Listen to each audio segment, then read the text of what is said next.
ஓம் நம சிவாய. இந்த பதிவில் நம்ம பார்க்க போகிறது புதன் பகவானுடைய காரகத்துவங்கள். புதன் அப்படிங்கிறவர் யார்?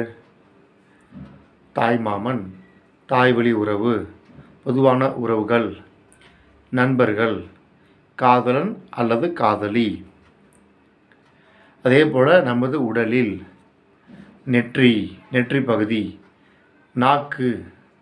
ஏன்னா புதன்கிறது பேச்சுக்குரியவர், பேச்சுக்கு அதிபதி புதன். அதனால தான் நாக்குக்கு காரகர் புதன் அப்படின்னு சொல்கிறோம்.